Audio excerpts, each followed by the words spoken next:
जय श्री गणेश दोस्तों। हमारी आज की कहानी का नाम है फायदा। कहानी अच्छी लगे तो प्लीज़ चैनल को सब्सक्राइब कर लीजिएगा। अब शुरू करते हैं कहानी। दरवाजे पर घंटी बजने के साथ ही रीमा की सास जोर से चिल्लाई, बहू जी, कान में तेल डाले बैठी हो, घंटी ना सुनी क्या? आटे से सने हाथ जल्दी से धोकर दरवाज़ा खोला तो देखा माता जी की दूर के रिश्ते की बहन खड़ी थी। पैर छूकर उनका घटिया सा थैला उठाकर रीमा ने उन्हें माँ जी के पास पहुंचा दिया। पसीने में लथपथ जाकर माँ जी से ऐसे मिली जैसे मेले में बिछड़ गई हो। ढंग से पैर भी छुए के ना। जे मेरठ वाली मौसी की जेठानी है, मौसी समझियो, माँ जी ने बताया। मौसी आंखें नचाकर बोली, पैर छू लिए, जेई का कम है, हमारे जमाने में तो दाब दाब के पैर छुए थे। तब तक जब तक कोई अपने आप न हटे था।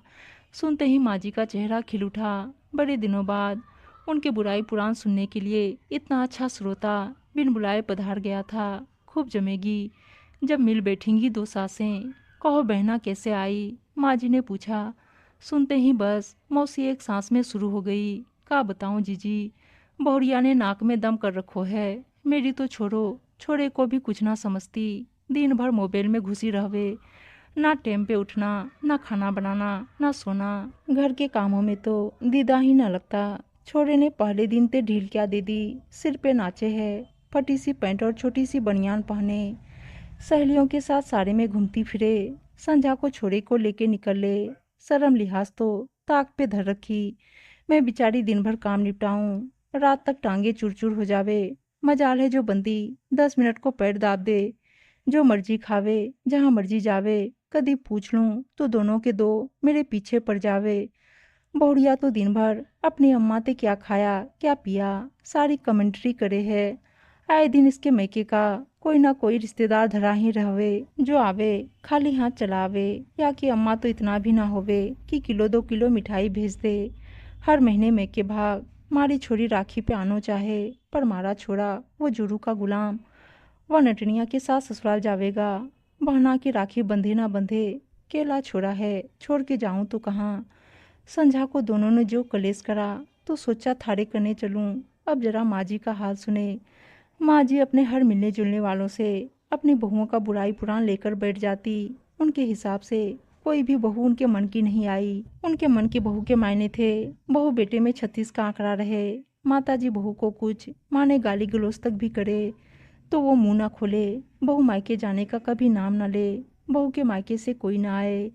छुट्टियों में कहीं बाहर जाने की तो दूर, इतवार या छुट्टी के दिन मूवी या थोड़ा घर से निकलने का प्रोग्राम बनाया तो महाभारत तय। हर रक्षाबंधन और भाई दूज पर माँ जी अपनी बेटी यानी रीमा की ननद को बुला लेती, जिससे रीमा के ये दोनों त्योहार सुने चले जाते। मन मारकर रह जाती पर कुछ न कह पाती, क्योंकि पतिदेव दूसरे श्रवण कुमार थे। माँ के खिलाफ जाने की हिम्मत जुटा नहीं पाते थे। दरअसल जब रीमा के पति 10 साल के थे, उनके पिता चल बसे थे। घर की हालत बहुत अच्छी नहीं थी। माँ जी ने तीनों बच्चों को बड़ी मुश्किल से पढ़ाया। दोनों भाई पढ़ने में बहुत होशियार निकले। बड़े भाई डॉक्टर बन गए। छोटा रीमा के पति मल्टीनेशनल कंपनी में नियुक्त हो गए। दोनों बेटों की शादी खूब अच्छे घरों में हुई। माँ जी ने शुरू से ही बच्चों के दिलों में कूट कूट कर भर रखा था कि मैंने तुम्हें बड़ी मुश्किल से पढ़ाया लिखाया है। जो कुछ हूँ मैं हूँ। अब जब दोनों बेटों की शादियाँ बड़े घरों में हुई तो माँ जी इनसिक्योर फील करने लगी। कहीं ऐसा ना हो कि लड़के मेरे हाथ से निकल जाए। माँ जी ने पहले दिन से ही बेटों को पट्टी पढ़ानी शुरू कर दी। बड़े घर से आई है, जूते की नोक पे रखियो, नहीं तो सिर पर चढ़ के नाचेगी। जब भी वो देखती बेटे बहू में थोड़ा ठीक ठाक चल रहा है, वो बेटे पर जोरू का गुलाम और अभी से गुलम्मा हो गए। जैसे तानों के बाण जब तब चलाती रहती। बेटों की नकेल को छोड़ना तो दूर, माँ जी उसे ढीला करना भी नहीं चाहती। उनका तो बस नारा था, पाल पोस के मैंने बड़े करे, राज करने को ये आ गई। कभी भूले से भी अगर बाहर जाने का प्रोग्राम बना लिया तो माँ जी ताना देना नहीं चुकती। अभी कार में लेके घूमो, फिर सिर पे लेके घूमना। बेटे बहू का घूमने का मजा जाने से पहले ही किरकिरा हो जाता। रीमा की ननद को रोजाना फ़ोन करके रीमा और उसके माँ बाप की बुराइयां करना उनका फेवरेट पास टाइम था।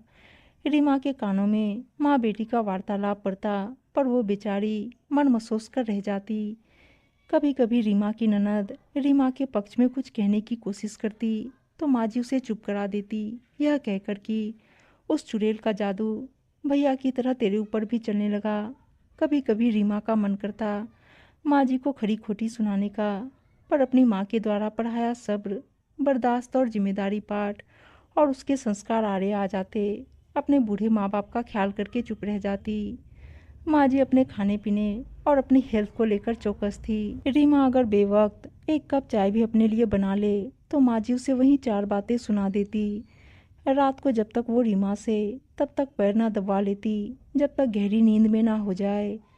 बुढ़ापे की नींद को तो हम जानते ही हैं, सुबह 5 बजे से रात के 10 बजे तक माँ जी रीमा को कोलू के बैल की तरह जोते रखती। मजाल है कि वो थोड़ी देर के लिए चैन की सांस ले ले।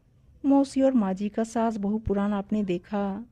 मौसी की बहू के किस्से सुनकर माँ जी धक से रह गई। वो बहुत डर गई। उन्हें रीमा की सारी अच्छाइयाँ एक एक करके याद आने लगी। उन्हें लगा अगर मौसी की बहू जैसी बहू उनके घर में आ जाती तो आज शायद उन्हें भी घर छोड़ना पड़ता।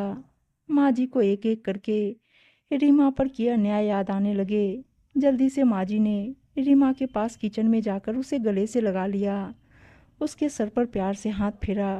रीमा हक्की बक्की सी माँ जी के एकाएक आए बदलाव को देखती रह गई। मुझे माफ़ कर दे बेटा, माँ जी ने आवाज़ में मिश्री घोल कर कहा। तभी दरवाजे पर खड़े रीमा के पति ने इत्मीनान की सांस ली। माँ जी के रोज रोज के नाटक नौटंकी से जान तो छूटी थी। बेटे को देखते ही माँ जी बोली, आज मेरी बहू को बाहर घुमा के ला, बेचारी हर वक्त घर के कामों में ही लगी रहे। और सुन, खाना भी बाहर खाकर आइयो, इसे इसके मनपसंद की एक साड़ी भी दिला दीजो। बड़े दिन से बेचारी ने नया कपड़ा ना पहना। रीमा और उसके पति ने सोचा चलो मौसी के आने से ये फ़ायदा तो हुआ। उम्मीद है दोस्तों कहानी अच्छी लगी होगी, और अच्छी अच्छी कहानियाँ सुनने के लिए चैनल को सब्सक्राइब और वीडियो को लाइक से ज़रूर कर दीजिएगा। धन्यवाद दोस्तों।